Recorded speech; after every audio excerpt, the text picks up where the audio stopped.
चलिए सभी को गुड मॉर्निंग। Good morning. चलिए हम लोग पिछली कक्षाओं में क्या पढ़ रहे, मोशन के बारे में पढ़ रहे थे। मोशन में बहुत सारी चीज़ें पढ़े हैं। हम लोग स्टार्ट किए थे कहाँ से? न्यूटन्स लॉज से, जो गति के नियम होते हैं वहाँ से। तो तीनों नियम के बारे में हम थोड़ा थोड़ा बात किए थे, जिसमें पहला को डिटेल से पढ़ना चालू किए थे। न्यूटन के जो पहला गति का नियम है उसके बारे में। तो क्या पढ़े थे हम लोग? न्यूटन के पहला नियम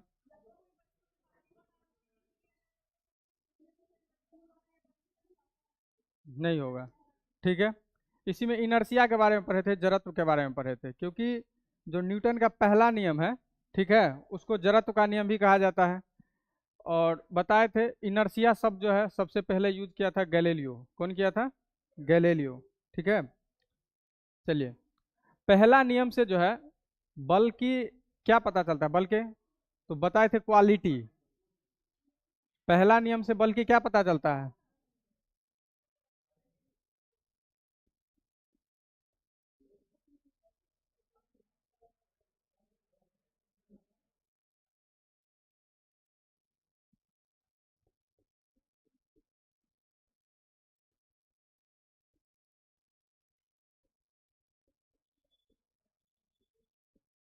गति का पहला नियम, गति का पहला नियम जो है उसको बताए थे कि इसको लॉज ऑफ इनर्शिया भी कहा जाता है, जड़त्व का नियम भी कहा जाता है, ठीक है।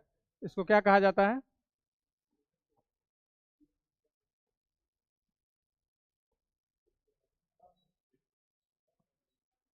पहला नियम को जड़त्व का नियम भी कहा जाता है। फिर पहला नियम से बल की डिफिनीशन प्राप्त होती है, बल की परिभाषा मिलती है।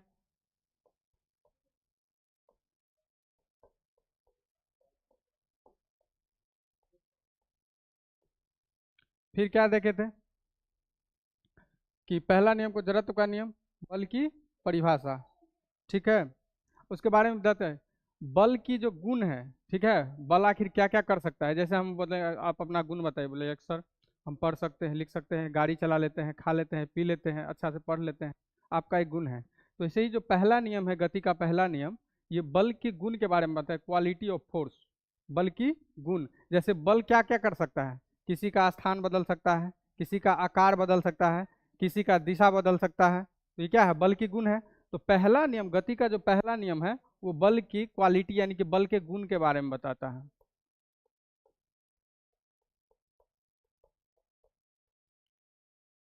ठीक है।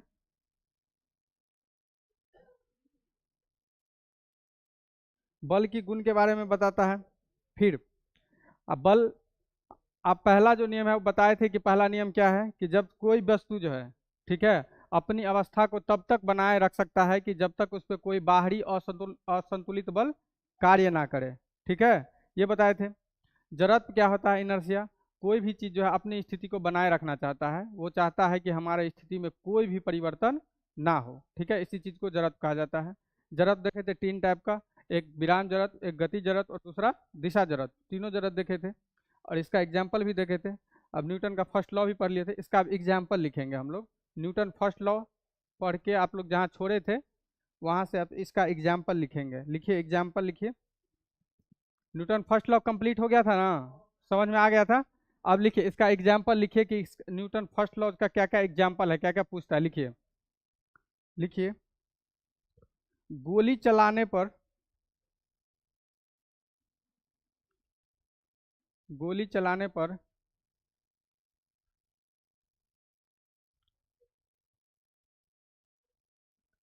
कांच में सुराग होना, कांच ग्लास,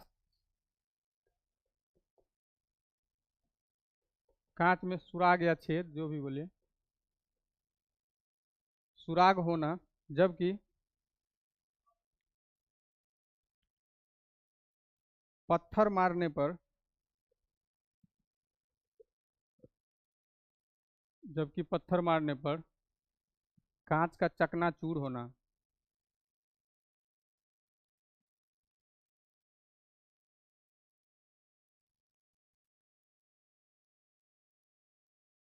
ठीक है। चलिए, फिर चलती हुई गाड़ी में, अब चलती हुई गाड़ी है, उस आगे की ओर झुक जाना, अस्थिर है, पीछे की ओर झुक जाना, टहनी से फल, ये सब एग्जाम्पल लिखा दिए थे, ठीक है। अब हम पढ़ेंगे दूसरा नियम और तीसरा नियम। लेकिन दूसरा नियम पढ़ने से पहले आप कुछ कुछ चीज़ों के बारे में आपको जानकारी होना जरूरी है। तो क्या है देखिए, देखिए द्रव्यमान, मास और भार। कितने आदमी का कंसेप्ट क्लियर है कि ये द्रव्यमान है, ये भार है? जैसे ये द्रव्यमान है,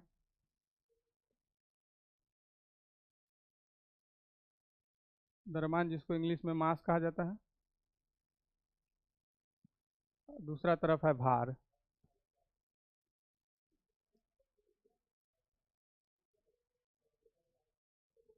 अब द्रव्यमान क्या है और भार क्या है, किसी को कंफर्म पता है कि ऐसा चीज है?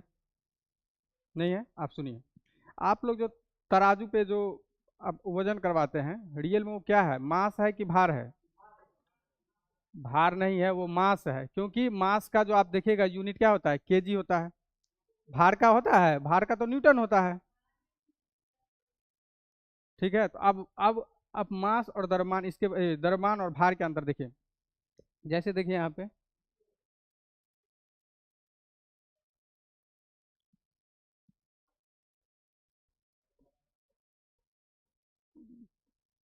ना अभी सीखिए, पहले सीख लीजिए क्या है नहीं है। जैसे देखिए, ये जो है ना, ये लड्डू है। हाँ, ये मान लीजिए लड्डू है।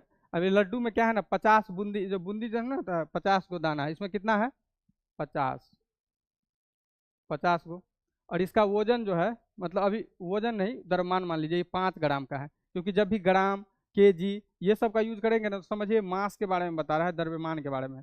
वेट लोग बोलचाल के भाषा में बोल देता है कि हमारा इतना वजन है, वो रियल में हम लोग का मास है वो। जैसे केजी बोलते हैं कि आप लोग 76 किलो का होंगे, कोई 22 किलो का, 30 किलो का, लड़की सब 30 किलो, कोई कोई तो 35 किलो। अब देखिए 5 ग्राम, देखिए गौर से सुनिएगा, ये लड्डू है। अब ये लड्डू है, इसका द्रव्यमान है 5 ग्राम और ये 50 पीस है। अब इसको आप कहीं भी ले जाइए, चाहे चंद्रमा पे ले जाइए, धरती पे रखिए, चाहे कोई भी ग्रह पे ले जाइए, इसकी संख्या 50 ही रहेगी।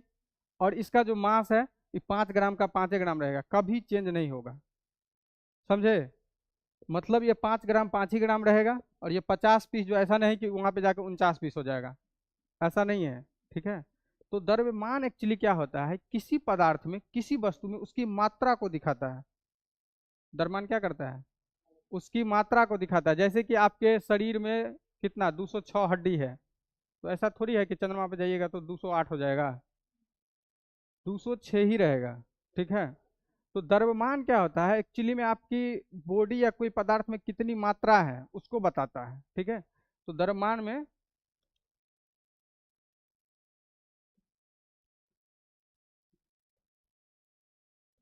पदार्थ की मात्रा को बताता है। समझ गए? इसीलिए द्रव्यमान कहीं चेंज नहीं होता है, चंद्रमा पे ले जाइए, कहीं भी ले जाइए, जैसे का तैसे। क्योंकि मात्रा का भी चेंज हो सकता है। जैसे आपके देखिए, आपके बॉडी के अंदर एक लीवर है, वहां जाइएगा तो 2 लीवर हो जाएगा। एक किड 2 किडनी है, ठीक है, तो वहां जाइएगा तो 4 हो जाएगा। मतलब जो चीज है आप में एक्चुअल, जो चीज आपके अंदर मात्रा है, वही का वही रहेगा। इसीलिए द्रव्यमान कहीं भी चेंज नहीं हो जाता है। बोलिएगा सर भार क्या चीज है? भार का देखिए, भार ये चीज बताता है कि आप जहाँ पे खड़े हैं, चाहे अभी हम लोग धरती पे खड़े हैं, ठीक है, तो नीचे ग्रेविटेशनल फोर्स लगता है, गुरुत्वाकर्षण लगता है, नीचे जी काम करता है जिसको कहा जाता है गुरुत्वीय त्वरण। तो आप भार ये बताता है कि आप कहाँ पे खड़े हैं। अगर चंद्रमा पे खड़े हैं तो चंद्रमा आपको कितना स्पीड से नीचे खींच रहा है। अगर आप धरती पे खड़े हैं तो धरती आपको कितना स्पीड से नीचे खींच रहा है। तो भार यही है। जैसे कि देखिए, जैसे आपका मास कितना होगा, 70 केजी। आपका मास मान लीजिए 70 केजी है, भाई मान लो। ठीक है, अभी मान लेते हैं, चुपो, इसका मास कितना है अभी, 70 केजी है। अब इसका हमको भार निकालना है। तो भार निकालने के लिए क्या होगा, मास, मास तो रहेगा, उसके साथ ही गुरुत्वीय त्वरण आ जाएगा। क्या आ जाएगा, गुरुत्वीय त्वरण। और गुरुत्वीय त्वरण का मान कितना होता है, 9.8 मीटर पर सेकेंड स्क्वायर। लेकिन अपने लोग क्या करेंगे, आसान समझने के लिए उसको 10 से गुना कर देंगे। तो इसका भार जो हो जाएगा, वो हो जाएगा 70 × 10 बराबर हो जाएगा 700 न्यूटन। 700 न्यूटन का है। क्योंकि भार का जो मात्रक होता है, यूनिट होता है, वो किस में होता है? न्यूटन में होता है। तो द्रव्यमान और भार समझे? ओए, द्रव्यमान और भार सबको समझ में आया? गुने 10 के की गुरुत्वीय त्वरण नीचे में काम करता है। जी का मान होता है 9.8। उसको अच्छा से आप लोग को समझ में आ जाए, इसीलिए उसको 10 से गुना कर दिए हैं। समझे? तो भार क्या होता है, आप अपना आज के बाद याद रखिएगा कि भार मतलब कि द्रव्यमान को कितना स्पीड से, जहाँ पे आप खड़े हैं कितना स्पीड से खींच रहा है। जैसे धरती पे है तो धरती 9.8 से, वही चंद्रमा पे जाइएगा तो कम से खींचता है, इसीलिए वहाँ पे आपका भार क्या हो जाता है? घट जाता है। घट जाता है ना, क्योंकि वहाँ पे ग्रेविटेशनल काम नहीं करता है। तो यही चीज़ है। तो भार और द्रव्यमान क्लियर हुआ? तो आज से आप वजन कराने जाइएगा तो क्या बोलिएगा? वो हमारा मास है बोलिएगा, इन्हें बोलिएगा भार है। जब भी भार का यूज होगा तो न्यूटन में होगा, क्योंकि भार एक प्रकार का बल है। क्या है भार? एक प्रकार का बल है। अभी अभी लिफ्ट वाला जब क्वेश्चन देखेंगे कि बेग से ऊपर जाता है, नीचे आता है, रस्सी टूट गया, ए बढ़ा दिए, 6 टाइप बनता है, 6 के। तो जब तक आपका भार क्लियर नहीं रहेगा तब तक वहां नहीं बनेगा। अभी अभी मोमेंटम पढ़ेंगे, संवेग पढ़ेंगे, तब जब द्रव्यमान क्लियर नहीं रहेगा तो संवेग क्लियर समझ में नहीं आएगा। तो इसीलिए पहले द्रव्यमान और भार दोनों टर्म समझा दिए। लिखिए, द्रव्यमान होता है पदार्थ की मात्रा को बताता है। द्रव्यमान पदार्थ की मात्रा को बताता है। देखिए भार जो है ना, भार भार को डब्लू से सूचित करते हैं, तो ये होता है मास गुने गुरुत्वीय त्वरण। तो लिख सकते हैं, हालांकि हम इसको और अच्छा से बताएंगे, अभी इसका जरूरत पड़ेगा जब त्वरण लिफ्ट वाला क्वेश्चन पढ़ाएंगे तब। अभी समझ गए ना? नहीं, नहीं छोड़ दीजिए, खाली आप समझ जाइए यहाँ पे।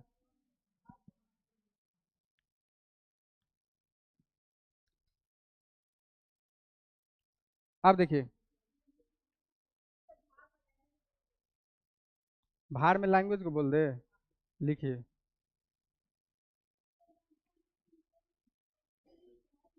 हाँ जैसे देखिए, ये जो जी है, जी का मान होता है 9.8 मीटर पर सेकेंड स्क्वायर। लेकिन इसको हम लोग सरल भाषा में आसान समझने के लिए इसको 10 ले लिए हैं। 10 ले लिया है ना, तो इसलिए 70 को 10 से गुना करेंगे तो 700 आएगा ना, और न्यूटन हो जाएगा। क्योंकि ये क्या है? एक प्रकार का बल है। जैसे देखिए, एम और जी है, तो एम का क्या होता है? मास होता है। मास का मात्रक क्या लिखते हैं? द्रव्यमान का मात्रक के जी, द्रव्यमान का के जी। ठीक है। और ये जो जी है, ये है गुरुत्वीय त्वरण, और त्वरण का मात्रक क्या होता है? मीटर पर सेकेंड स्क्वायर। तो मीटर पर सेकेंड स्क्वायर, यही होगा ना। और केजी मीटर बटा सेकेंड स्क्वायर, इसी को तो कहा जाता है न्यूटन। तो इसीलिए यहाँ पे न्यूटन डायरेक्ट लिख दिए। समझ में आया? अभी और भार को समझेंगे अच्छा से। लैंग्वेज में बोले, लैंग्वेज में देखो, समझ जाओ कि द्रव्यमान को जो है ना,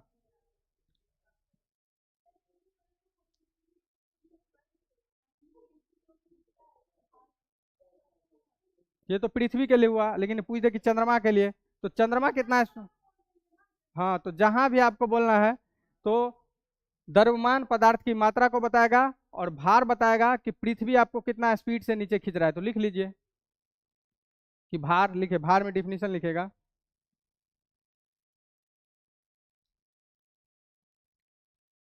लिखिए, पृथ्वी जिस वेग के साथ, जिस वेग यानी वेलोसिटी के साथ भार में अपनी ओर आकर्षित करती है या खींचती है, जो भी लिखे,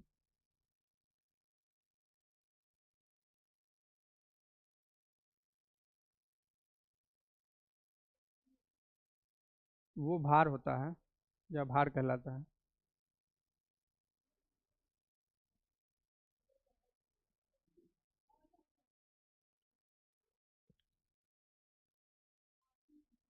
अब चलिए, अभी आप दो चीज यहाँ पे समझेंगे। हैं? अभी और समझिएगा, जहाँ पे नहीं समझ में आया कुछ आराम से स्थिर रहिए, क्योंकि अभी लिफ्ट वाला पढ़ाएंगे ना तो भार का और डिफिनीशन अच्छा से। अभी छोड़ दीजिए। अब अभी जो हम लोग को मेन शुरुआत करना है वो है मोमेंटम,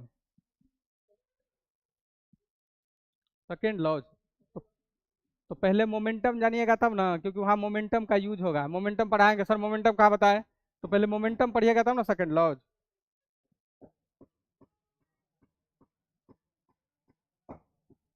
आप देखिए,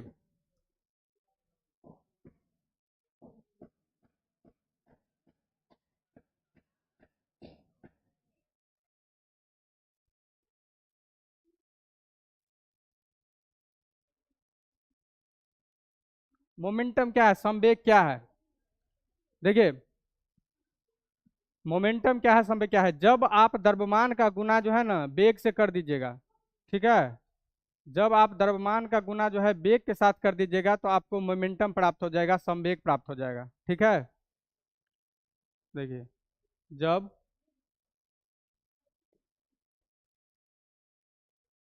द्रव्यमान को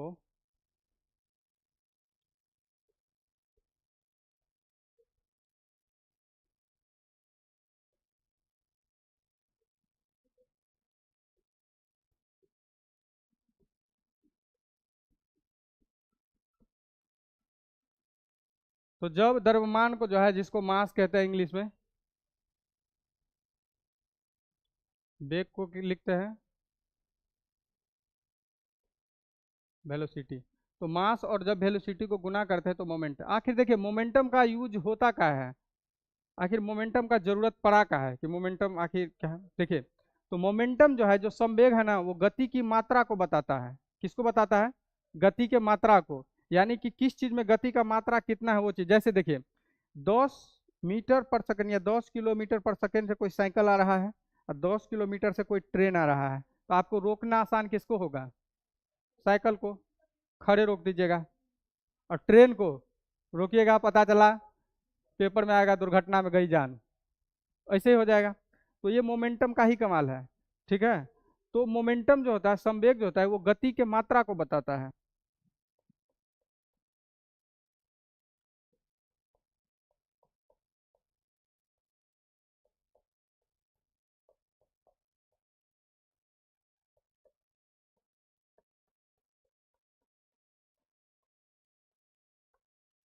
ठीक है, अब देखिए, ये जो मोमेंटम है, संवेग,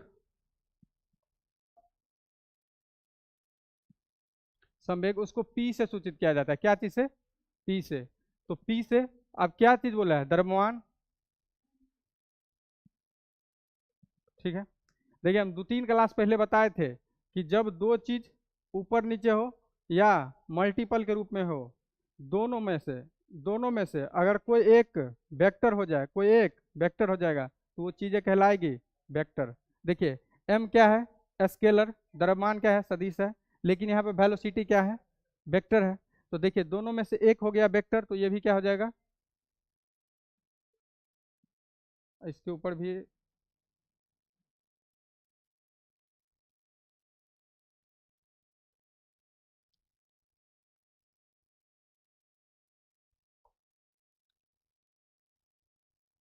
यानी कि आपका जो मोमेंटम होगा पी बराबर हो जाएगा एम भी, और ये क्या हो जाएगा? एक सदिश राशि, जिसको वेक्टर क्वांटिटीज कहा जाता है।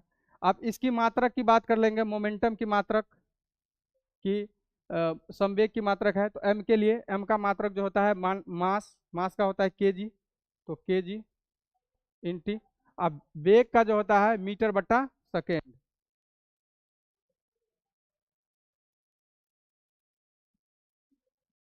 जब द्रव्यमान को वेग के साथ गुना किया जाता है तो मास और वेलोसिटी को जब गुना कीजिएगा एक साथ, तो आपको संवेग प्राप्त हो जाएगा। ये गति के मात्रा को बताता है, मतलब।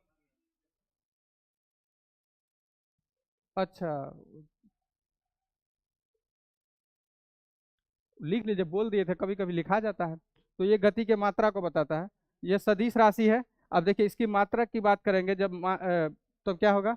इसको, मास को जो मापते हैं केजी में मापते हैं, और जो वेलोसिटी होता है वेग, उसको मीटर बटा सेकेंड। तो इसका जो अगर आपको यूनिट पूछ ले, मात्रक पूछ ले, तो हो जाएगा केजी मीटर पर सेकेंड, ठीक है। इसको ऐसे लिख लीजिए, या नहीं तो इसको ऐसे भी लिख सकते हैं, केजी मीटर पर सेकेंड, जैसे मन है। अगर आप इसका जो विमीय सूत्र आपको निकालने के लिए बोल दिया जाए तो निकाल लीजिएगा। संवेग का विमीय सूत्र अगर आपको बोल दें तो आप निकाल लीजिएगा। इसका विमीय सूत्र क्या होगा बताइए?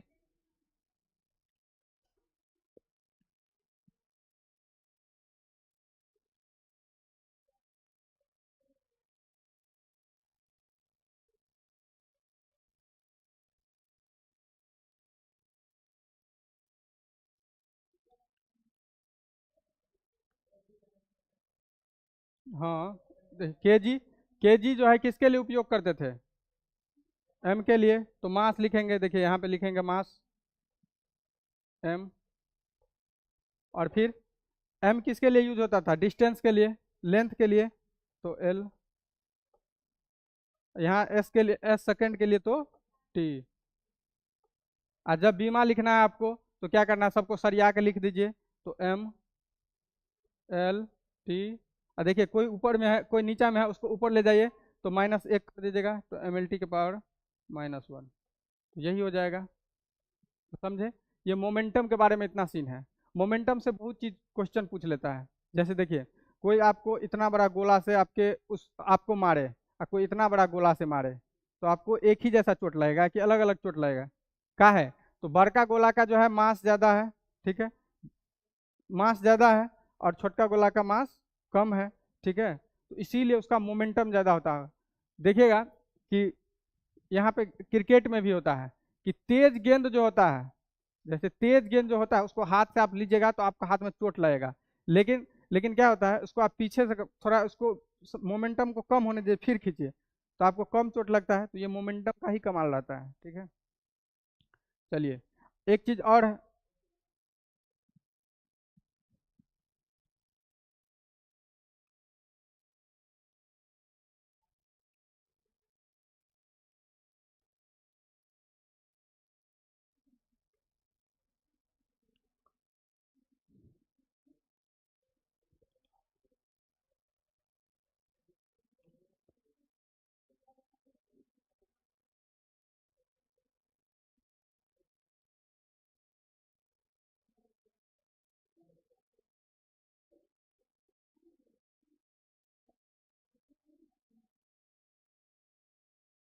अब देखिए, एक चीज और आप लोगों को पढ़ना है, आवेग। ये समझ में आया? मोमेंटम, मोमेंटम क्या है? मास को अगर वेलोसिटी से गुना कर दीजिएगा तो आपको मोमेंटम निकल जाएगा, ठीक है। इसका आप मात्रक निकाल लीजिएगा। इसका यूज क्यों होता है, तो ये गति को मात्रा बताता है। जैसे आपको साइकिल वाला याद रखेगा, ट्रेन वाला, ठीक है। ट्रेन को रोकना आपको आसान नहीं होगा, साइकिल को रोकना आसान होगा। क्यों? क्योंकि ट्रेन का जो है मोमेंटम, संवेग ज्यादा है, ठीक है, तो साइकिल की अपेक्षा में, ठीक है। जैसे आप एगो पतला व्यक्ति से टकराइए, उसको आप इधर कर दीजिएगा, लेकिन आप मोटा से टकराइए, आप पाछा हट जाइएगा, ठीक है। वो संवेग का कारण है, ठीक है। यानी कि गति की मात्रा दिखाता है, किसमें गति का मात्रा कितना है, ठीक है। चलिए, अब जो आप दूसरा पढ़ना है वो है आवेग, जिसको कहा जाता है इम्पल्स।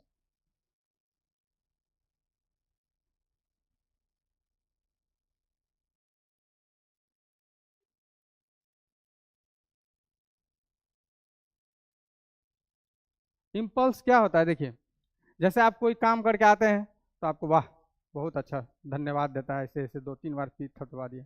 लेकिन क्या हुआ, आप किसी को, आपको बदला लेना है, जैसे आप दोस्तों के बीच प्रतियोगिता होता है, आपका दोस्त टॉप नहीं किया, आप टॉप कर गए, अब उसको इम्पल्स है, IMPULSE।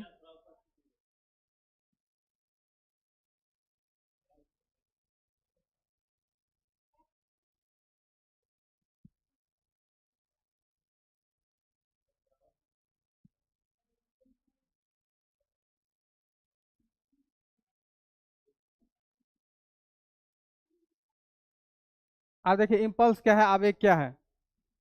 अरे सुनिए, इम्पल्स क्या है, जैसे कि आप कोई काम करके आते हैं तो कोई आपको चाबासी दे, वाह बहुत अच्छा काम किया, लेकिन चाबासी देते देते एक बार ऐसा चाबासी दे दे कि आपको जोर से लगे।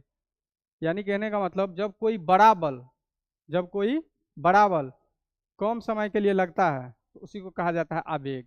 जैसे कभी क्या होते हैं, चापा कल पे जाते होंगे, वहाँ कदई लग जाता है, नहीं ना, हरा हरा टाइप का जो होता है वो लग जाता है, वहाँ पे आप क्या होता है, पिछलते हैं, अचानक गिरते हैं, आ बहुत, ओ माय गॉड, नहीं होता है। तो जब कोई बड़ा बल कुछ समय के लिए लगता है, ठीक है, उसी को कहा जाता है आवेग। कुश्ती में देखेगा क्या होता है ना, पहलवान सबका कभी कभी ये रीढ़ का जो हड्डी होता है ना, फ्रैक्चर कर जाता है, क्या है, जैसे उठाया तुरंत उसको पटक दिया। मतलब कोई बड़ा बल कम समय के लिए लगता है तो उसी को आवेग कहा जाता है, इम्पल्स कहा जाता है। तो बल गुने समय अंतराल इसका होता है, तो लिख लीजिए, पहले डिफिनीशन लिखिए आवेग का। लिखिए, जब कोई बड़ा बल जब कोई बड़ा बल जब कोई बड़ा बल किसी वस्तु पर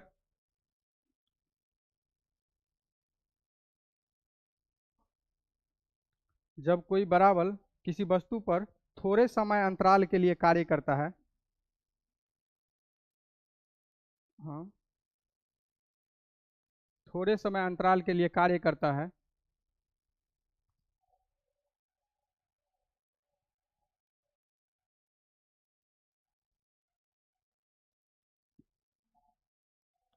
थोड़े समय के लिए कार्य करता है तो तो तो ऐसे एक आवेग भी एक प्रकार का बल है, तो ऐसे बल को आवेग कहा जाता है।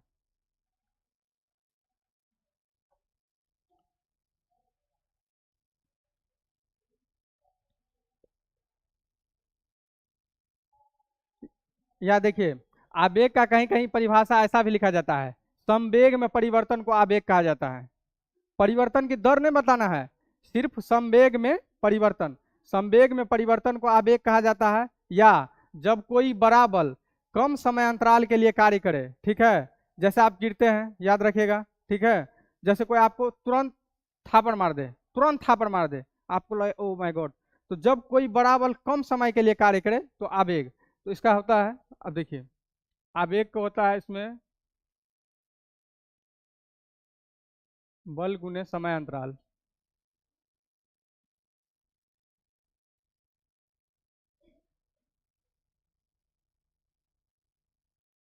समय अंतराल होता है, ठीक है, फोर्स गुने डेल्टा टी।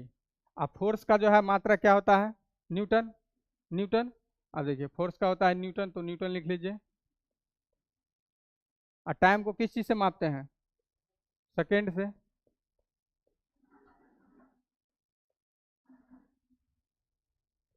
तो आवेग का मात्रक होता है न्यूटन सेकेंड।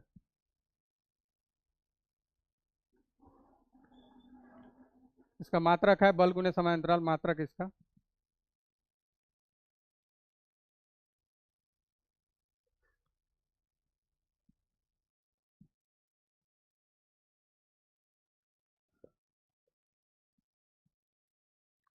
देखिए फिजिक्स में कहीं भी अगर डेल्टा शब्द आ जाए ना, समझिए चेंज को बताता है, ठीक है, परिवर्तन को दिखाता है। समय अंतराल यानी कि चेंजेज को बताता है, डेल्टा है इसका। डेल्टा का मतलब होता है चेंजेज, परिवर्तन, कुछ भी बोल सकते हैं। अच्छा, इसका आप बीमीय सूत्र लिख लीजिएगा न्यूटन सेकंड का। क्या होगा बताइए। न्यूटन का तो M L T inverse two बल का याद होगा सबको। और सेकंड के लिए तो आप सीधा टी और गुना कर दीजिएगा, तो क्या हो जाएगा, एम एल टी के -3। नहीं नहीं, माइनस एक कम हो जाएगा ना, क्योंकि गुना में कम हो जाएगा तो -1 हो जाएगा, ठीक है। चलिए, अब न्यूटन का द्वितीय नियम लिखिए, यहाँ लिख लिए, संवेग आवेग क्लियर। संवेग क्या, मास गुने वेलोसिटी। संवेग क्या, मास गुने वेलोसिटी, गति के मात्रा को बताएगा। आवेग क्या, जब कोई बड़ा बल कम समय के लिए काम करे तो उसको आवेग। अब देखिए न्यूटन का दूसरा नियम जो है लिखिए, second laws. Second laws of motion.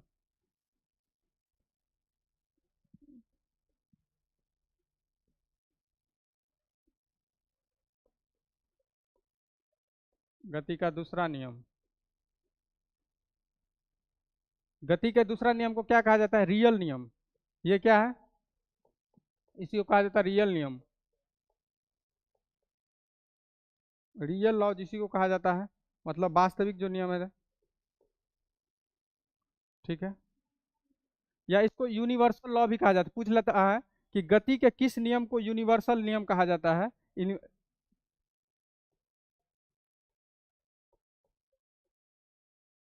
Universal law.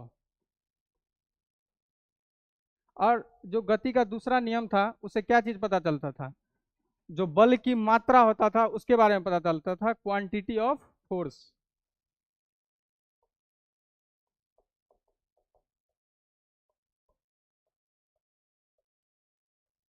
Quantity of force. आप देखिए दूसरा नियम क्या है, तो दूसरा नियम लिख के आप देखिए, लिखिए दूसरा नियम का डिफिनीशन पहले लिख लीजिए, उसके बाद लिखा दे। लिखिए, यहाँ लिख लिए इतना। अब लिखिए दूसरा, अब दूसरा नियम का डिफिनीशन लिखिए कि आखिर दूसरा नियम क्या है। लिखिए, किसी वस्तु पर आरोपित बल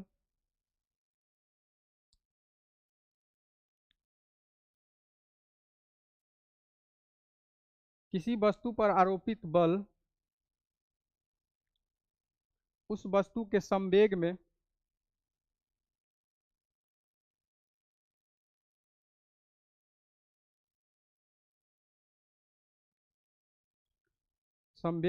परिवर्तन के दर दर के समानुपाती होता है।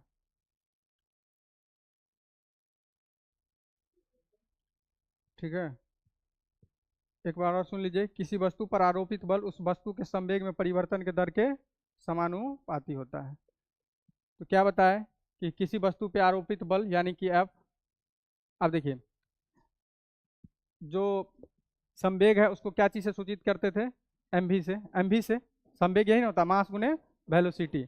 आप चेंजेस कैसे बनाते थे? जैसे कल बताए थे, ये 10 है, ये 15 है। अब बताएंगे इन दोनों के बीच चेंज बताइए, तो क्या बताइएगा? 5 घटा दीजिए, यही तो चेंज है। तो अभी हम बताए हैं कि किसी वस्तु पर जो आरोपित बल है वो जो संवेग है उसके परिवर्तन के दर के समानुपाती होता है। जैसे दर आ जाए, रेट आ जाए, तो समझिए बट्टा में टाइम से भाग है। तो यहाँ पे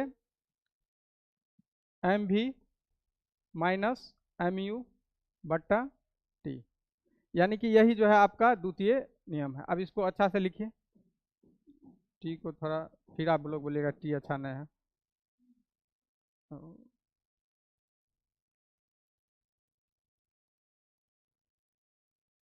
टी, अब देखिए एफ बराबर, इसको यहाँ पे देखिए, एम भी माइनस एम यू बट्टा टी। अब इसको ऐसे लिख सकते हैं, एफ बराबर, आप देखिए एम कॉमन ले लीजिएगा तो भी माइनस यू अपॉन टी। कोई दिक्कत? अब याद कीजिए, भी माइनस यू बट्टा टी ये किस चीज का फॉर्मूला है? ए का। क्योंकि भी माइनस यू क्या बताता है? एसिलरेशन का। और एसिलरेशन त्वरण किसको कहते थे? वेग में परिवर्तन की दर को त्वरण कहते थे। यानी कि अंतिम वेग माइनस प्रारंभिक वेग बट्टा समय। तो देखिए यहाँ पे आप क्या लिख सकते हैं? एफ बराबर एम, इस पूरा का मान कितना हो जाएगा? ए। तो यहाँ आप क्या देखें कि एफ बराबर एम ए, यानी कि सेकेंड लॉ से जो है, गति के जो सेकेंड नियम है उससे बल का व्यंजन प्राप्त होता है। देखिए कि ना, तो सेकेंड लॉ से क्या क्या प्राप्त हुआ? इसको real law, universal law, quantity of force, यानी कि ये बल की मात्रा को बताता है।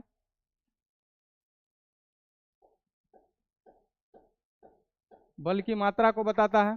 ठीक है, फिर यहाँ पे एफ बराबर एम में,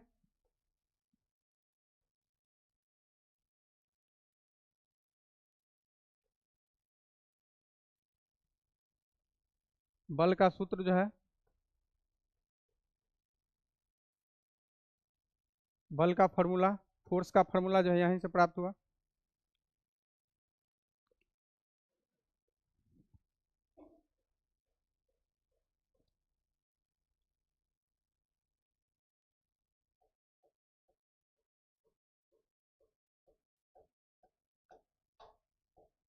लिख लिए इतना। अब देखिए, कभी कभी क्या होता है ना कि बल का मात्रक सीजीएस यूनिट में पूछ लेता है। ठीक है, किस में पूछ लेता है? सीजीएस यूनिट में। सीजीएस मतलब सेंटीमीटर, ग्राम और सेकेंड।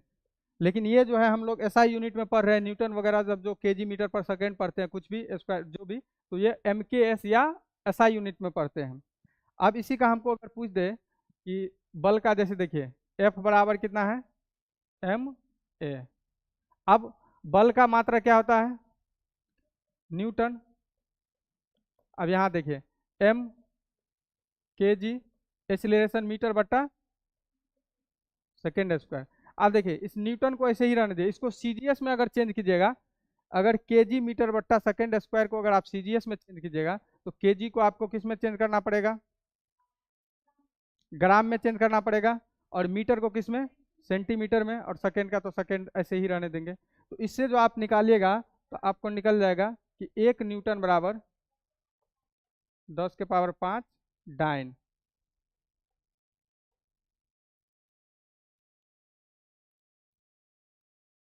आपको कभी कभी उल्टा भी पूछ देता है कि एक एक डाइन बराबर एक डाइन बराबर पूछ देता है कि एक डाइन बराबर कितना होगा, तो 10⁻⁵ न्यूटन। तो ये दोनों चीज पूछ लेता है, तो आप दोनों चीज को याद रखेंगे।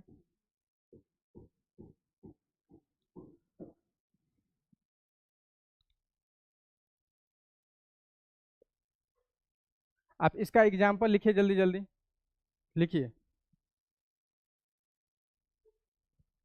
देखिए सेकेंड लॉज का सबसे बढ़िया एग्जाम्पल बताए क्या है। जैसे देखिए आप किसी, जैसे ये टाइल्स वाला फर्श है, टाइल्स वाला टाइल्स वाला फर्श पे जो आप गिरिएगा तो आपका हड्डी टूट जाता है, कहीं कुछ फ्रैक्चर हो जाता है। लेकिन जब वही बालू पे गिरते हैं तो आपको कुछ नहीं होता है। तो ये द्वितीय लॉ का एग्जाम्पल है, समझे।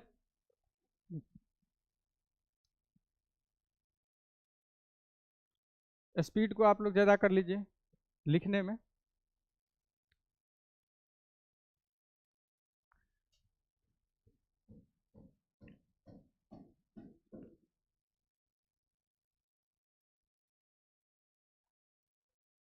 हो गया। चलिए अब जो है एग्जाम्पल लिखिए, सेकेंड लॉज का क्या क्या एग्जाम्पल है, क्या क्या उदाहरण है, ऐसे एग्जाम्पल देके और लिखिए, पहला दूसरा करके लिखिए। पहला लिखिए, लिखिए क्रिकेट के खिलाड़ी द्वारा, क्रिकेट के खिलाड़ी द्वारा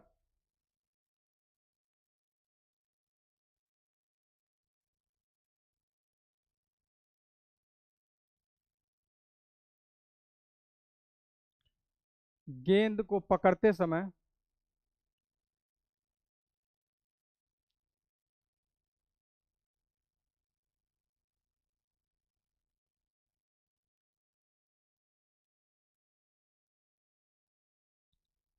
गेंद की दिशा में गतिमान करना।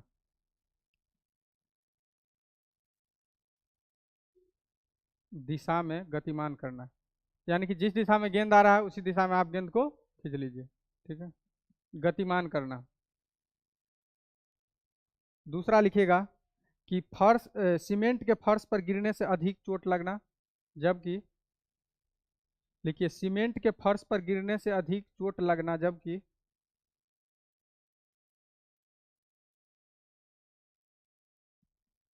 जबकि बालू पर गिरने से कम चोट लगना।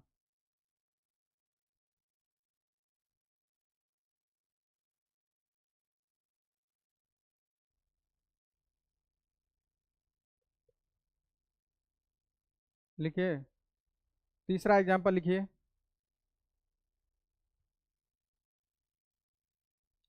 तीसरा एग्जांपल लिखिए, कराटे खिलाड़ी द्वारा एक ही प्रहार में, कराटे खिलाड़ी के द्वारा एक ही प्रहार में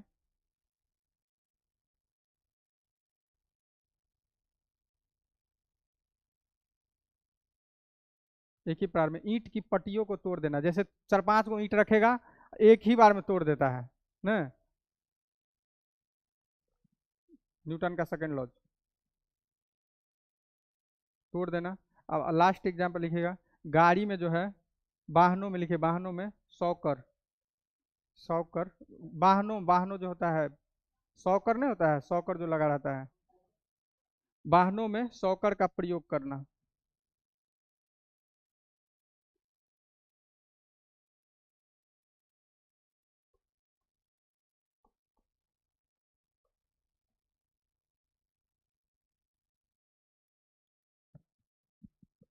समझे।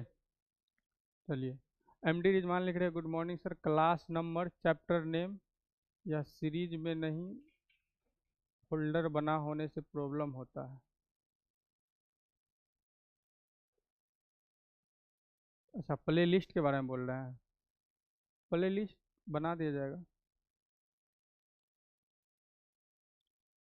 चलिए, अब एक चीज़ और पढ़िए आप पढ़े होंगे कि संवेग संरक्षण का सिद्धांत, ठीक है। हालांकि वो चीज़ तृतीय लॉ से संबंधित है, थर्ड लॉ से, लेकिन हम लोग जब यहाँ मोमेंटम पढ़ रहे हैं तब पढ़ लेंगे। जैसे कहता है कि कोई संवेग जो है ना में कोई परिवर्तन तब तक नहीं होगा, ठीक है, जब तक कि उस पर कोई बल कार्य ना करे। अब क्या है तो देखिए, जैसे कि बाह्य फोर्स को आप अगर जीरो कर लिए, देखिए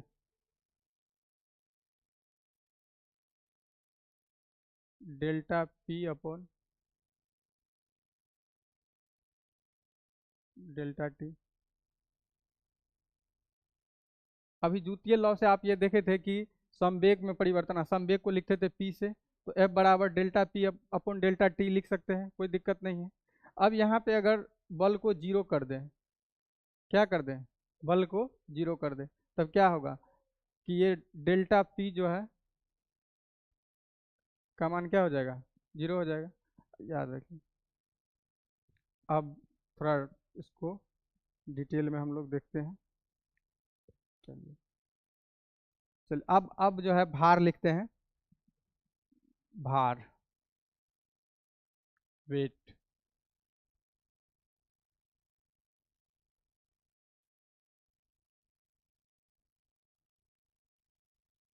रेखीय संवेग संरक्षण का सिद्धांत, इसका एग्जाम्पल थर्ड लॉ के साथ बताएंगे। लिखिए, भार लिखिए, भार के बारे में लिखिए।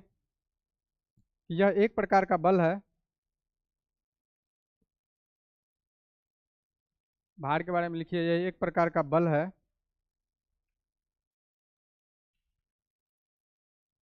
जिससे पृथ्वी किसी वस्तु को, एक प्रकार का बल है जिससे पृथ्वी पृथ्वी किसी वस्तु को अपनी ओर आकर्षित करता है।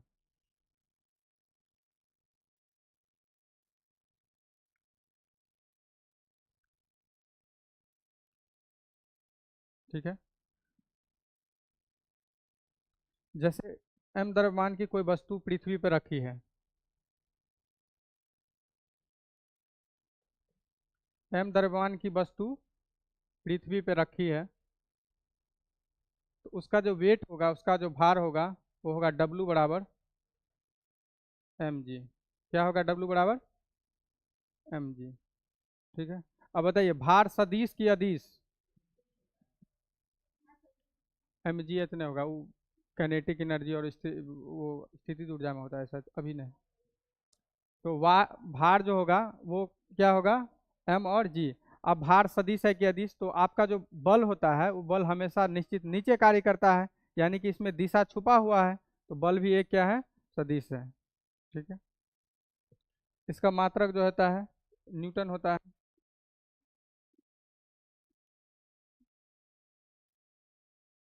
ये सदिश है, इसका मात्रक न्यूटन होता है। देखिए,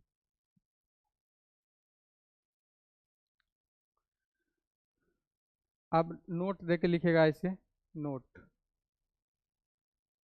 लिखेगा। हाँ न्यूटन, इसका जो भार होता है, भार का मात्रक न्यूटन है।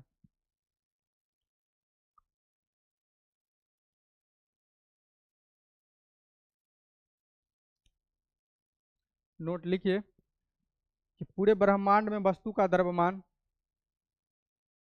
देखिए पूरे ब्रह्मांड में, पूरे यूनिवर्स में वस्तु का द्रव्यमान, पूरे ब्रह्मांड में वस्तु का द्रव्यमान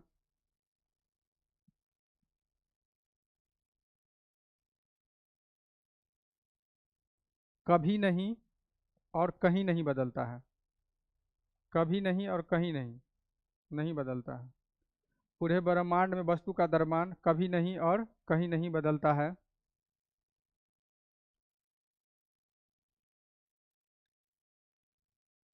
जबकि, लिखेगा जबकि, जबकि ये स्मॉल जी लिखेगा ऐसे, जबकि जी, जबकि जी का मान बदलने के कारण, जबकि जी का मान बदलने के कारण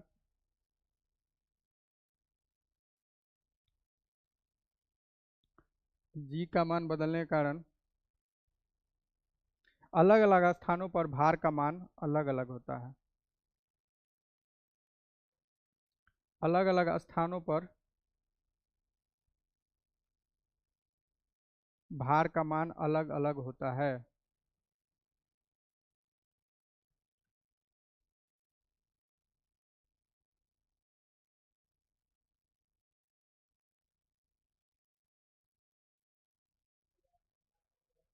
अभी अभी धूर पे नहीं जाना है, केंद्र पे नहीं जाना है, नीचे नहीं आना, ऊपर नहीं जाना है।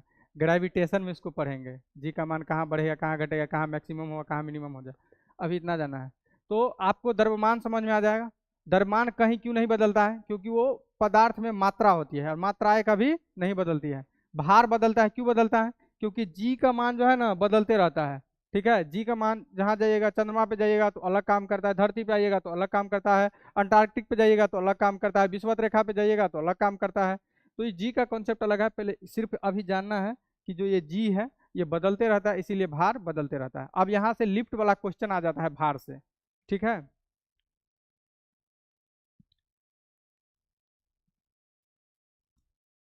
मोटा मोटी पूछ भार का फॉर्मूला क्या है?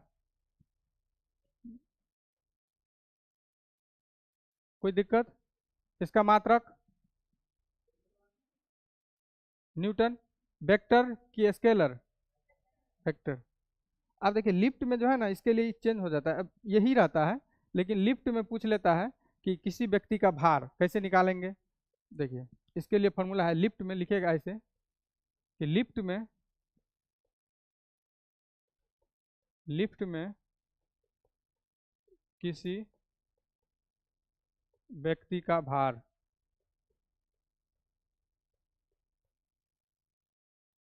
किसी व्यक्ति का भार W बराबर होता है एम जी प्लस माइनस ए। देखिए जहाँ पे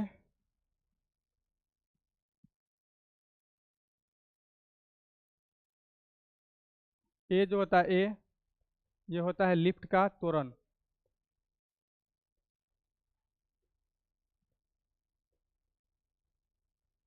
लिफ्ट का त्वरण। जो जी है, जी यह है गुरुत्वीय त्वरण।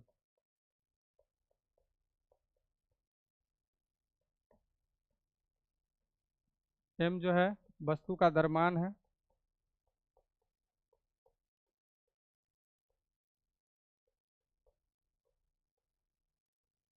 देखिए जब लिफ्ट ऊपर जाएगा तो ए को लेंगे प्लस, जब लिफ्ट नीचे आएगा तो ए को लेंगे माइनस। इतना चीज नोट कीजिए, उसके बाद 6 केस बनता है, उसको उतारिएगा। पहले ये फॉर्मूला लिखे, अब कैसे कैसे यूज होगा अब घबराना नहीं है, इसको बता देंगे।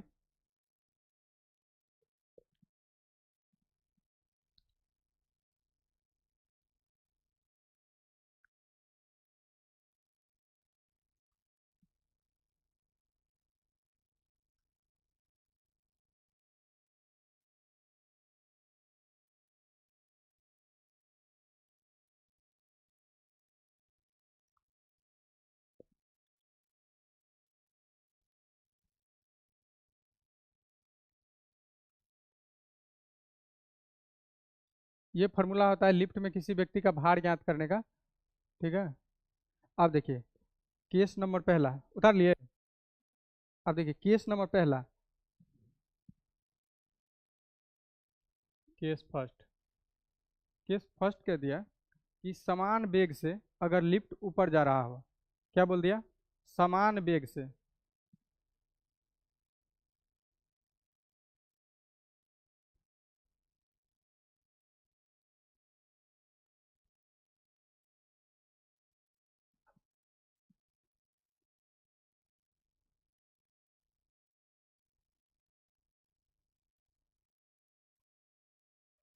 अब देखिए यहाँ पे वेग अगर समान है, अगर वेग समान है तो त्वरण क्या होगा? जीरो।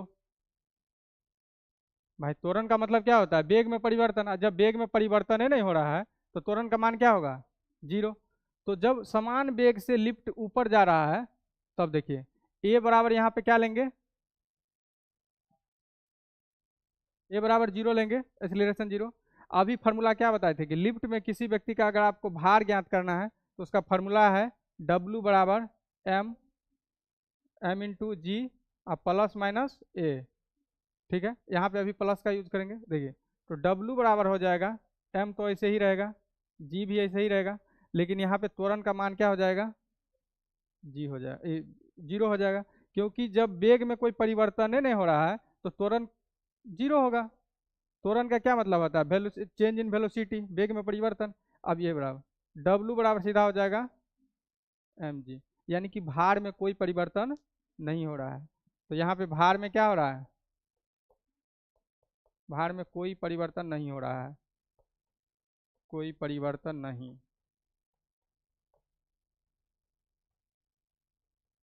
ठीक है, ये केस नंबर पहला है। अब देखिए केस नंबर दूसरा, केस नंबर दूसरा, अब वस्तु समान वेग से ऊपर जा रहा था तो भार में नो चेंज। अब समान वेग से वस्तु को नीचे लाएंगे। अब देखिए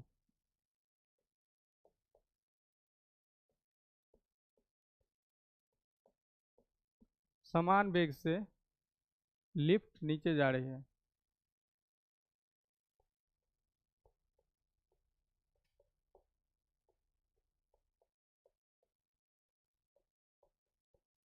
तब क्या होगा। अब वेग यहाँ भी समान है तो एक्सीलरेशन यहाँ भी क्या होगा, जीरो होगा।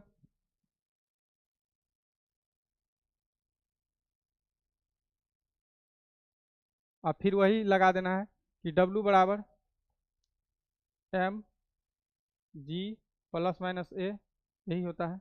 अब W बराबर यहाँ m g के मान में कोई चेंजिंग नहीं, यहाँ a लिख देंगे तो a के जगह पर माइनस जीरो, तो W बराबर यहाँ भी हो जाएगा mg। अब यहाँ भी क्या होगा, भार में कोई परिवर्तन नहीं।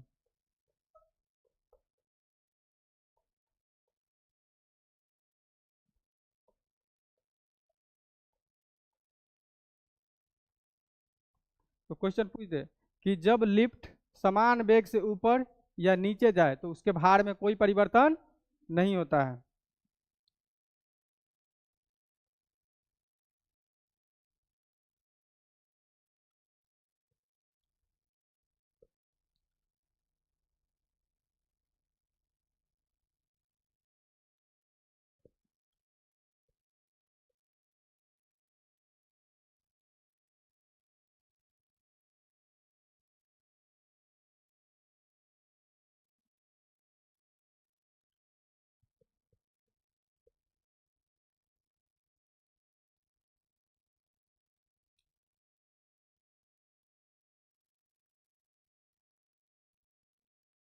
लिख लिए।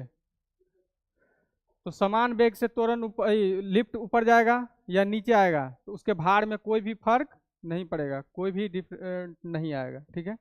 अब केस, अब केस तीसरा चौथा देखिए, यहाँ लिख लिए।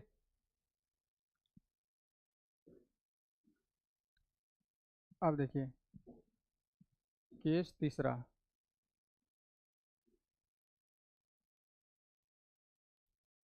अब ये है कि लिफ्ट जो है, लिफ्ट को अब ए त्वरण से ऊपर ले जाएंगे। ठीक है, लिफ्ट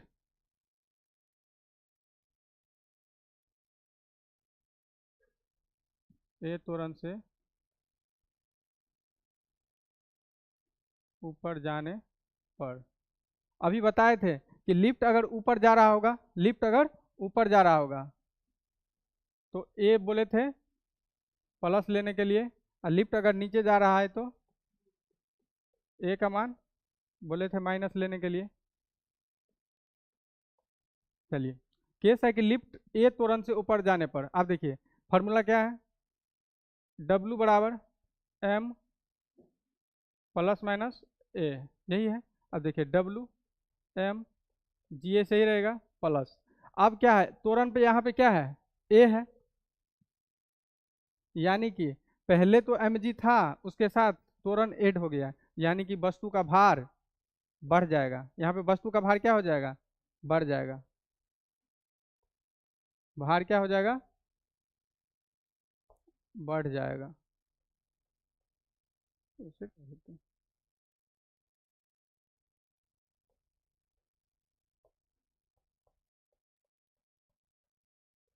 देखिए जब ए त्वरण से ऊपर जाए, ए त्वरण से ऊपर जाए यानी कि त्वरण यहाँ पे क्या है, ए हो जाएगा।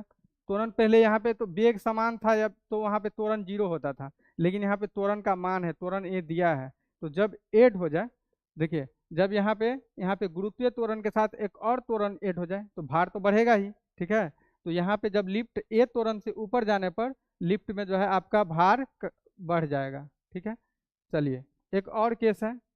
अब आप लोग बताइएगा, आप बताइए कि केस 4, केस 4 है कि जब लिफ्ट जो है, जब लिफ्ट ए त्वरण से नीचे आए तब क्या होगा।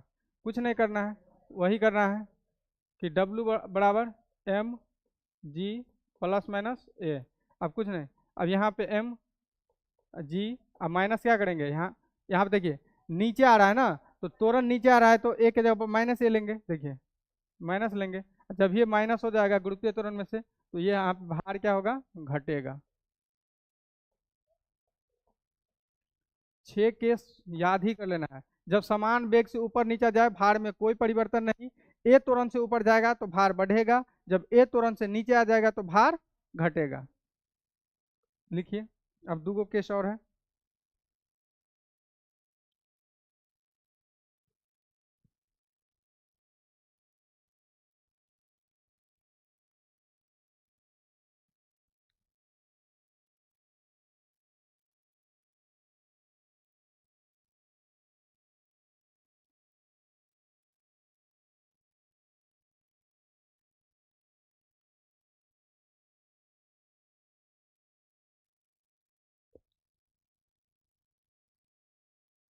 लिख लिए।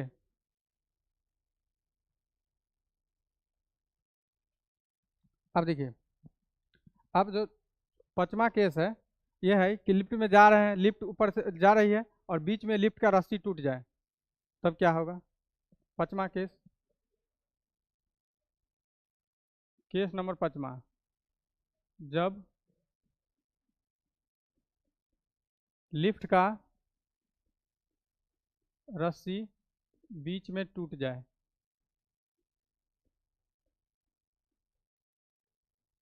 तब क्या होगा। फिर वही, जब देखिए, जब लिफ्ट की रस्सी बीच में टूट जाएगा तो जो गुरुत्वीय त्वरण है और जो लिफ्ट का त्वरण है दोनों हो जाएगा बराबर।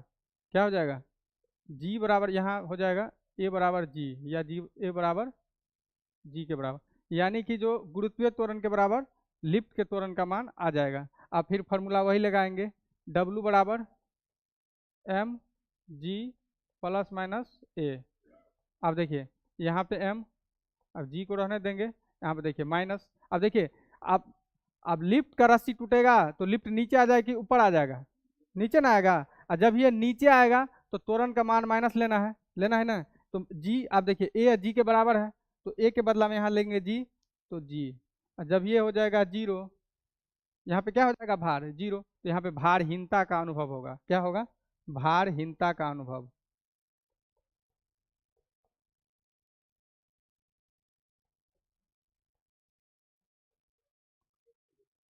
मतलब टूटेगा तब आपको पता चलना चाहिए। तो जब बीच में लिफ्ट का रस्सी टूट जाए तो यहाँ पे वेट क्या हो जाएगा, जीरो, भारहीनता का आप अनुभव कीजिएगा।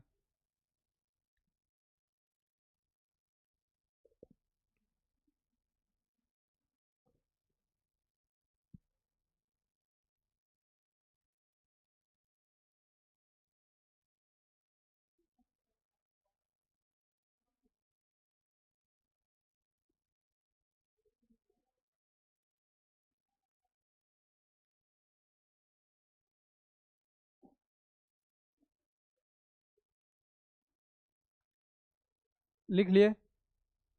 अब देखिए एक और केस बनता है, और सबसे ये जो पूछता है ज्यादा क्वेश्चन यहीं से, कि कोई लिफ्ट ऊपर गया, फिर नीचे आते समय क्या होता है, नीचे आते समय कि जो लिफ्ट का त्वरण होता है ए, वो गुरुत्वीय त्वरण से अगर ज्यादा हो जाए, ये केस बनता है छठा, कि जब लिफ्ट ऊपर जाया ए त्वरण से, नीचे आते समय क्या किया, तो उसका जो ए त्वरण है वो जी से ज्यादा हो जाए तब।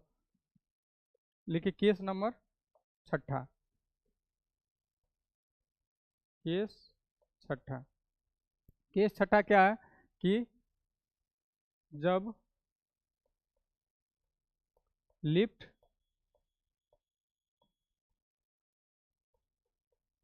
नीचे आते समय, लिफ्ट आते समय उसका त्वरण ए जो है जी से ज़्यादा हो जाए, जी से ज़्यादा या अधिक हो जाए,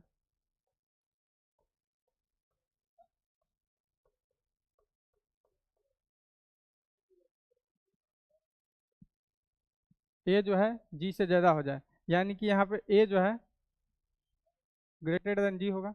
तो फिर वही फार्मूला लगाना है कि डब्लू बराबर क्या होगा, एम जी प्लस माइनस ए। अब देखिए यहाँ पे जब यहाँ पे जो है ए जो है जी से ज़्यादा हो जाएगा, तो यहाँ पे वैल्यू क्या आ जाएगा, माइनस में आ जाएगा। क्या हो जाएगा, माइनस में। यहाँ जो है जैसे देखिए डब्लू एम, अब देखिए जी है,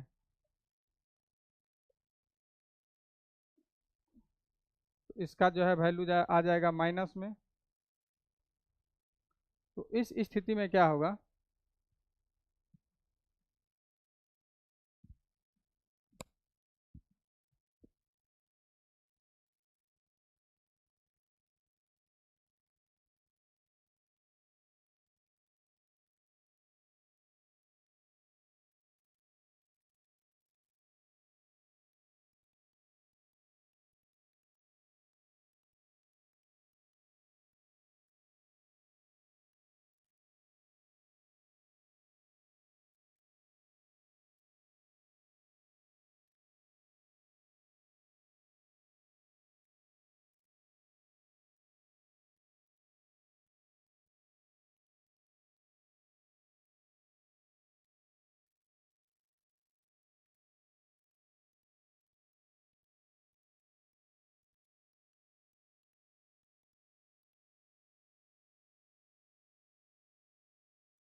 आज मिथिलांचल में एक पर्व होता है जिसका नाम है जूड़ शीतल, जो मिथिलांचल के होंगे, ठीक है, नहीं आज है। मिथिलांचल में एक पर्व होता है जूड़ शीतल। इसमें बड़े बुजुर्ग के द्वारा जो है अपने से छोटों को जो है माथे पे पानी रख के उसको जुड़ाया जाता है, मतलब आशीर्वाद दिया जाता है। तो मेरे माता जी का कॉल था, हम लोगों का जो है अपना होता है। नहीं नहीं, घर नहीं जा रहे हैं, उनका कॉल था कि जैसे होता है ना अपने भगवती भगवती उसको प्रणाम करने के लिए, इसीलिए सॉरी फॉर डिले। तो देखिए जब आपका लिफ्ट जो है, जब लिफ्ट नीचे आते समय जो है लिफ्ट का जो त्वरण है वो गुरुत्वीय त्वरण से ज़्यादा हो जाए, ठीक है, तो यहाँ ए ग्रेटर देन जी, तो उस स्थिति में जो है यहाँ पे वेट का जो है ना मान आ जाएगा निगेटिव, आ जाएगा निगेटिव। तो क्या होगा ना कि आपका जो सर है वो फर्श, आप जो लिफ्ट का फर्श है उससे टकराने लगेगा, ठीक है। तो लिखिए, इसके नीचे में लिख लीजिए, यहाँ व्यक्ति जो है लिफ्ट का फर्श छोड़कर उसके छत से जा लगेगा, यानी छत से टकराने लगेगा, लिखिएगा। यहाँ व्यक्ति जो है, लिखिएगा यहाँ पे इतना लिखने के बाद लिखिएगा यहाँ व्यक्ति, यहाँ व्यक्ति लिफ्ट का फर्श छोड़कर छत से टकराने लगेगा। व्यक्ति जो है लिफ्ट का फर्श छोड़ देगा और छत से टकराने लगेगा, ठीक है। तो ये 6 केस बनता है आपको, और 6 केस याद रखना है। लिफ्ट का फर्श छोड़ देगा, जैसे लिफ्ट पे हम खड़े हैं ना, तो फर्श छोड़ देगा और छत से जाकर टकराने लगेगा।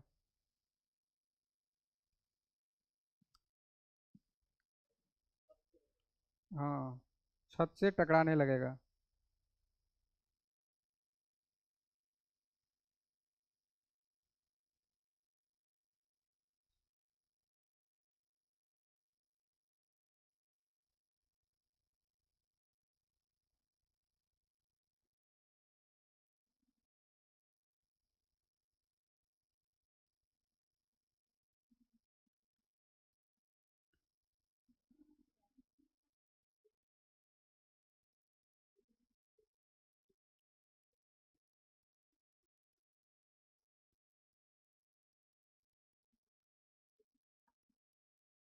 अब देखिए एक टर्म है जो आपको समझना है, तब आप न्यूटन का थर्ड लॉ अच्छा से समझिएगा, रेखीय संवेग संरक्षण का सिद्धांत। ठीक है। रेखीय संवेग संरक्षण का सिद्धांत क्या है, देखिए।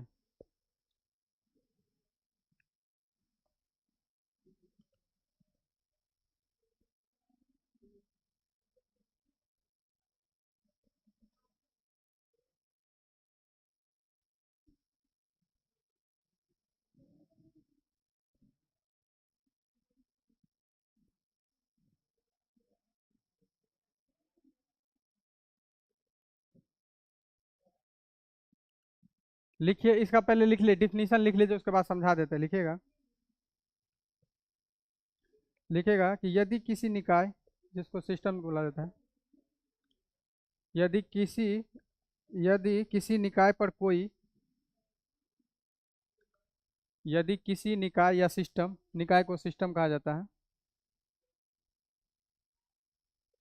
यदि किसी निकाय पर कोई बाहरी असंतुलित बल कार्य नहीं करता, कोई बाहरी असंतुलित बल कार्य नहीं करता, नहीं करता तो नहीं करता तो इस निकाय का कुल संवेग,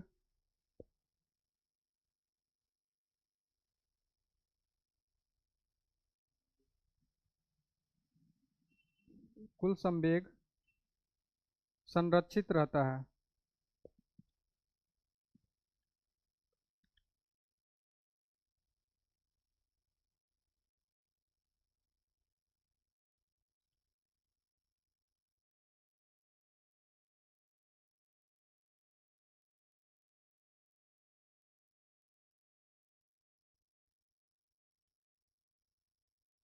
अब देखिए, संवेग संरक्षण में क्या बताया है कि किसी निकाय या किसी सिस्टम पर यदि कोई बाह्य बल कार्य नहीं करे तो उसका संवेग जो है जैसे है वैसे ही रहेगा, उस पर कोई फर्क नहीं पड़ेगा। जैसे अभी हम बताए थे कि जो संवेग होता है, संवेग क्या होता है, एम भी होता है। संवेग बराबर मोमेंटम बराबर एम भी। एम भी को पी से लिखा जाता है, ठीक है। जो मोमेंटम है उसको पी से सूचित किया जाता है। तो देखिएगा, देखिए, अगर यहाँ पे क्या बोले कि कोई बाह्य बल, यानी कि कोई, इसको शून्य करेंगे, ठीक है। तो अब मोमेंटम का फॉर्मूला क्या था कि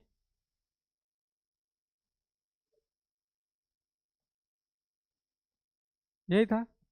अब यहाँ पे क्या करेंगे, हम फोर्स को करेंगे जीरो, फोर्स बराबर जीरो करेंगे। तो आप देखिए, फोर्स को जीरो कीजिएगा तो डेल्टा टी और जीरो का गुना हो जाएगा जीरो, तो हो जाएगा डेल्टा पी का मान जीरो। तो यही इसमें कहा गया है कि जब किसी चीज पे, किसी सिस्टम पे, किसी निकाय पे अगर कोई बाह्य बल कार्य नहीं करता है तो उसका टोटल संवेग संरक्षित रहता है, ठीक है। तो इसको आप लिख सकते हैं।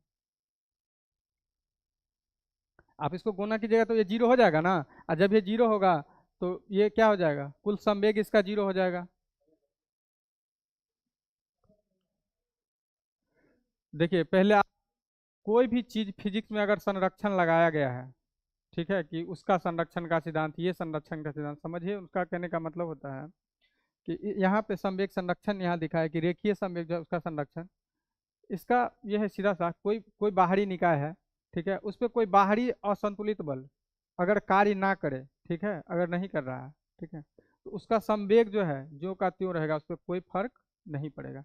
यानी कि आप कोई चीज पे बल काम नहीं करे, यानी कि बल का मान जीरो। तो सीधा सा मतलब अभी जो हम लोग पढ़े थे कि जो द्वितीय नियम से क्या पढ़े थे, जो बल होता है वो समानुपाती होता है किसके,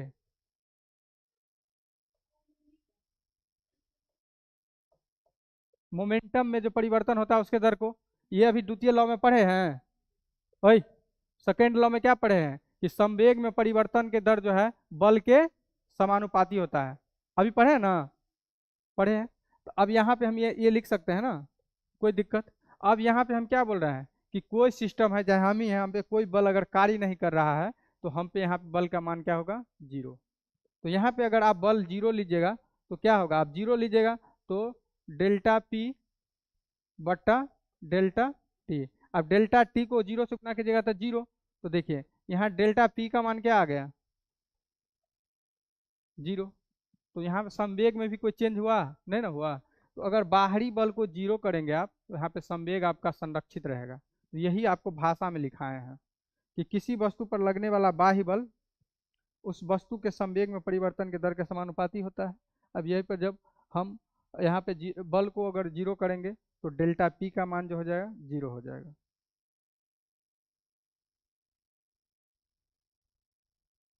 डेल्टा पी जीरो कहने का मतलब यहाँ पे मोमेंटम जो है कांस्टेंट होगा, नियतांक मोमेंटम कांस्टेंट।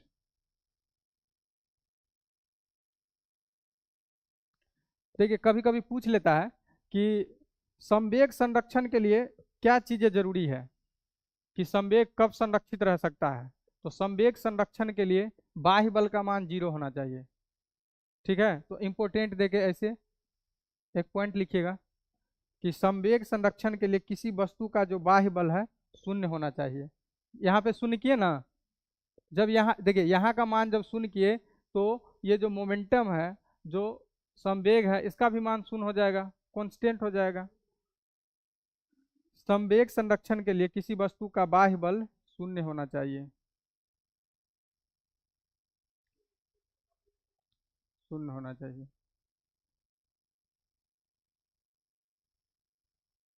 बाह्य बल एक्सटेंशनल फोर्स, बाह्य बल शून्य होना चाहिए। अब हमारा थर्ड लॉ होगा, न्यूटन थर्ड लॉ।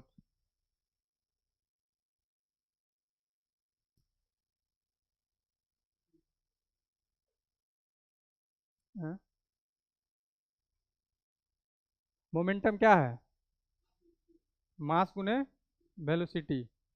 एक्सीलरेशन क्या है, त्वरण क्या है।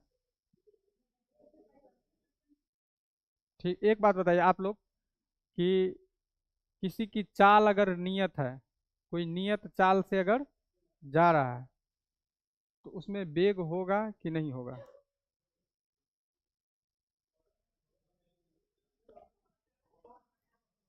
चलिए अपना अपना, अगर देखिए अगर कोई 20 किलोमीटर पर आवर से जा रहा है, जा रहा है, जा रहा है, तो इसमें वेग होगा कि नहीं होगा। इसमें वेग होगा, कोई नियत चाल से जा रहा है तो वेग होगा कि नहीं होगा। कंफर्म नहीं कर सकते हैं यहाँ पे, क्योंकि यहाँ सरल रेखा में जा रहा है। तो अगर कोई स्पीड, सिर्फ यहाँ पे डायरेक्शन का कोई चीज़ हम जिक्र नहीं किए हैं। अगर 20 किलोमीटर पर आवर बोल रहे हैं कि सिर्फ स्पीड से जा रहा है, यहाँ पे कोई डायरेक्शन नहीं है, लेकिन ये कोई फिक्स नहीं कि नहीं भी होगा। यही बात को हम ऐसे बोल सकते हैं कि ये कोई सर्कुलर पाथ है, सर्कुलर पाथ है। और यहाँ 20 किलोमीटर पर आवर से कोई जा रहा है तो यहाँ देखिएगा कि प्रत्येक बिंदु पे इसका डायरेक्शन बदल जाएगा। यहाँ पे जो है कन्फर्म वेलोसिटी होगा, कन्फर्म वेग होगा, लेकिन यहाँ पे हम कह नहीं सकते हैं। क्वेश्चन आ जाता है कि नियत चाल पे जो वेग है हो भी सकता है और नहीं भी हो सकता है, लेकिन जब डायरेक्शन चेंज होगा तो हो सकता है, 100% होगा। तो बताए थे कि त्वरण में क्या चीज, जब स्पीड बढ़ेगा या स्पीड घटेगा या डायरेक्शन चेंज होगा। ठीक है, तो ये सब स्थिति में जब, अब बताइए कि कोई कार पूरब दिशा में 20 किलोमीटर पर आवर के स्पीड से जा रहा है तो उसको क्या बोलेंगे, धनात्मक त्वरण, धनात्मक पॉजिटिव एक्सीलरेशन बोलेंगे। जब कोई कार, ठीक है, 30 किलोमीटर पर आवर घंटा की रफ्तार पीछे, जब ये बोलेंगे रिटार्डेशन, मंदन बोलेंगे। जब ये कार क्या करेगा, पीछे जाएगा तो स्पीड को क्या करेगा, कम करेगा, ब्रेक करेगा। ठीक है, और जब आगे ले जाएगा तो ये है न्यूटन थर्ड लॉ। देख लीजिए, टाइम नहीं ना हुआ है।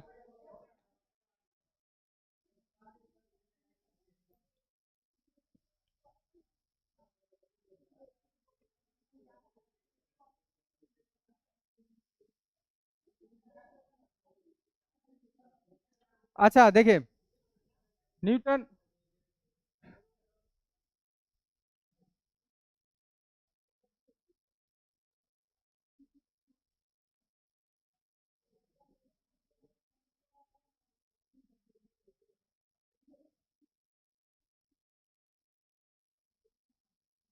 ये जो तीसरा नियम है, तीसरा नियम में क्या क्या क्या चीज का पता चलता था बताइए।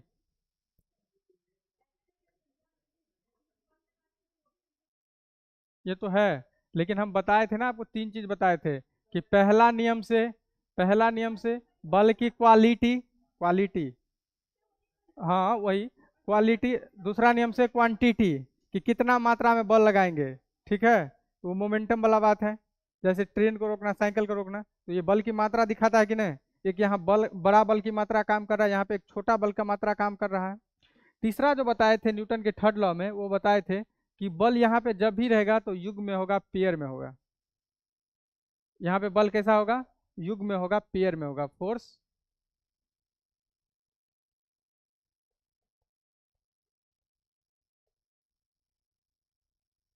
पेयर। फिर इसको जो है एक्शन और रिएक्शन लॉज कहा जाता है, क्रिया और प्रतिक्रिया नियम भी कहा जाता है। कहा है, अब देखिए, जैसे आप दीवार में यहाँ पे, जैसे यहीं पे हम मारेंगे, फाइट मारेंगे, तो ऐसा नहीं कि हमको नहीं चोट लगेगा, हमको भी चोट लगेगा। ठीक है, तो अगर आप किसी पे रिएक्शन कीजिएगा, तो आप किसी पे एक्शन दिखाए तो सीधा रिएक्शन हो जाएगा। ठीक है, तो इसीलिए एक्शन और रिएक्शन पूछ, यहाँ पे क्या होता है, पूछता है, देखिए दो तीन बातों का आप ध्यान रखेगा। ओए, गौर से सुनो, सुनो। एक्शन और रिएक्शन के इसमें दो चीज पूछता है, कि एक्शन और रिएक्शन जो चीजें होती है वो एक ही वस्तु पे होती है कि अलग अलग चीजें होती है। भाई, एक्शन रिएक्शन अलग अलग चीज पे होती है। हम दीवार पे मारेंगे तो दीवार हम पे, एक्शन रिएक्शन अलग अलग चीजें पे होती है, दो वस्तु पे। यहाँ पे क्लियर क्लियर हुआ। जैसे दीवार पे हम एक्शन दे तो दीवार भी तो हमको किया कि नहीं, रिएक्ट किया कि नहीं, तब ना हमको चोट लगा। तो एक्शन रिएक्शन दो अलग अलग वस्तु पे होती है, ऐसा नहीं कि एक पे। तो फंसाने के लिए आप बोल देगा कि एक्शन और रिएक्शन एक ही वस्तु पे होती है, अलग अलग वस्तु पे होती है। तो एक्शन और रिएक्शन दो अलग अलग। ठीक, ये खतरनाक क्वेश्चन है। एक्शन और रिएक्शन के बीच में पूछ देता है कि समय अंतराल कितना रहता है, कि कितना टाइम लगता है। जैसे हम दीवार पे मारे, तो दीवार पे मारे तो हमको कितना देर में हमको चोट का अनुभव होगा। इस पूछ लेता है कि एक्शन रिएक्शन के दौरान कितना टाइम लगता है, कितना लगता है बताओ। जीरो टाइम, कुछ टाइम नहीं लगता। किसी की जगह तुरंत रिएक्ट करेगा, तुरंत रिएक्ट करता है। तो अब इसका डिफिनीशन लिख लीजिए, न्यूटन थर्ड लॉ का। ठीक है,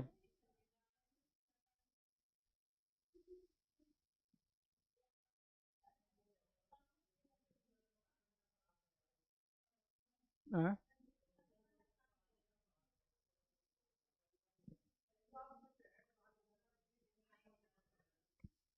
चलिए, चलिए ठीक है, मिलते हैं नेक्स्ट क्लास में। जय हिंद।